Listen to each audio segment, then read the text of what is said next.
Hello, everyone. Welcome back to our channel. My name is Jess, and sitting here with me is Jack. How have you been? I hope you're all doing great today. It's such a beautiful day, isn't it? The sun is shining. I even got my favorite coffee this morning.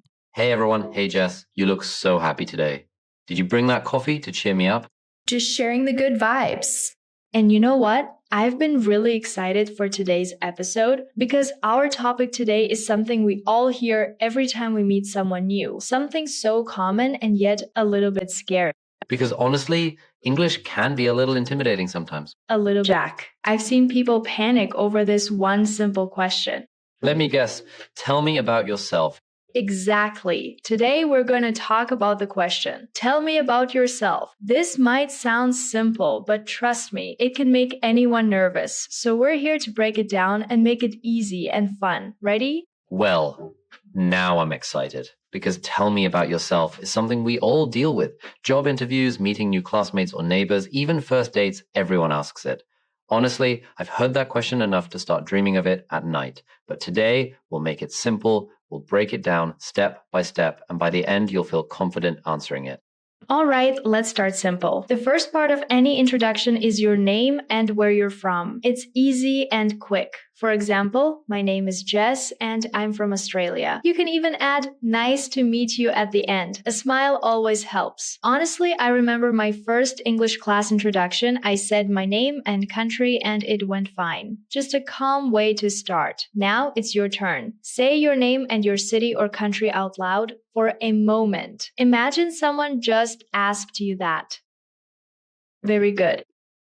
Next, it's natural to mention what you do, your job, or what you're studying. This tells people a bit more about your daily life. For example, I'd say I'm a software engineer. You can even add one short detail like I'm an engineer and I really enjoy building apps. That makes it personal, actually. In my first job interview, I said exactly that, and it started a great conversation.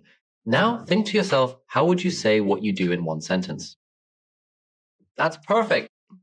All right, one more quick piece. Family or personal details. You don't have to give your whole life story, but one simple fact about your family or pets can make you sound more human. For example, I could say I have one little brother, or I live in a small town with my parents, or mention a pet. I have a dog named Bruno who's super friendly. A tiny detail like that often makes people smile and feel connected. Personal touch. My brother is actually a musician, so when I introduce myself, sometimes I casually add that, and it's a fun conversation starter. Take a second to think, is there one person or pet you can mention about yourself? Something simple.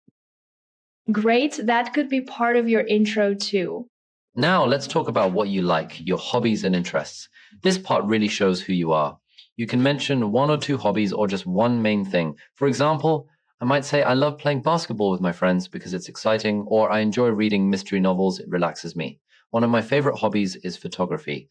I remember taking photos of a parrot in my backyard. It started dancing. It was hilarious. What's your favorite hobby? Think for a moment, how would you describe it and why you enjoy it? In one sentence? Awesome. We all have our likes and dislikes, right? You can add one of each to sound even more natural. For example, I love coffee, but I'm definitely not a morning person. Or I enjoy going to the beach, but I really dislike waiting in lines. Just one quick sentence about each is enough. It makes you sound honest and easy to talk to. And hey, if you mention something like a dislike, almost everyone will nod and relate. Now quickly think, what's one thing you really like and one thing you really dislike? Got it? Perfect. Now, let's see how all these pieces fit together into one short introduction. Imagine I'm meeting someone new.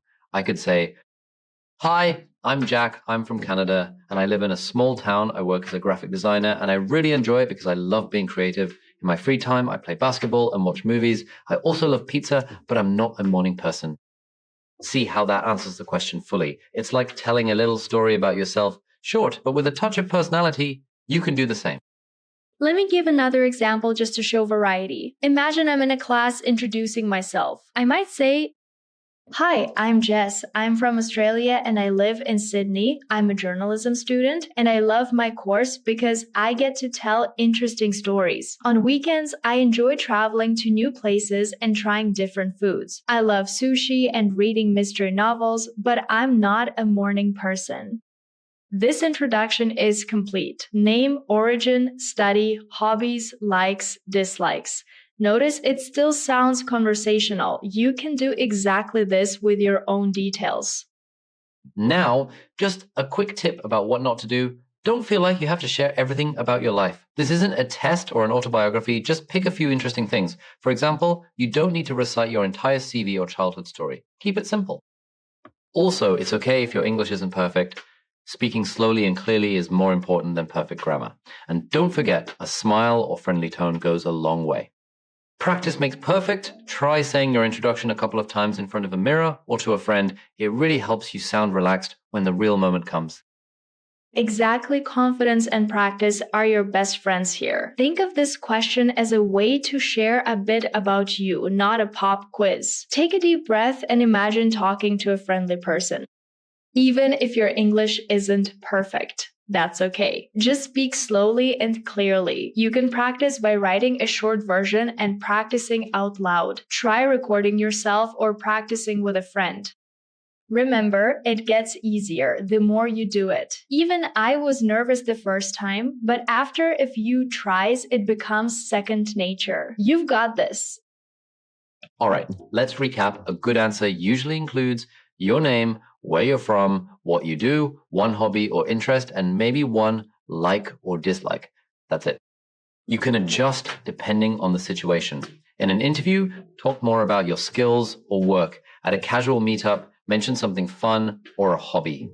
Structure stays similar though. So after all that chatting, I bet you're ready to answer. Tell me about yourself next time. Go ahead and try it out. It's much easier than it sounds. Now, here's the most important thing. You don't need to say everything. Yes, that's where people go wrong. Choose based on situation. In an interview, talk about work with friends, talk about hobbies. In class, talk about learning. So remember, it's just someone saying, "Hey, I want to know you." Keep it simple. Keep it real. And don't try to sound perfect. Just sound like yourself. Before we wrap up, let me give you one final quick tip. Keep your introduction short and real. You don't have to say everything, just enough to share who you are. And always be yourself. We hope this helps you feel ready. Now, here's a fun challenge. Write 2 to 3 lines about yourself right now in the comments. For example, my name is Maria. I'm from Brazil. I love dancing. We'll read them and cheer you on. And if you enjoyed this lesson, please give us a thumbs up and share this podcast with a friend. It really helps. Great job. We're so proud of you for practicing. Remember, talking about yourself is your chance to show off your awesome personality. The more you practice, the more confident you'll become. Keep it up. Thanks so much for listening, everyone. We really enjoyed hanging out with you today. If you enjoyed this lesson, let us know. See you in the next episode. Bye.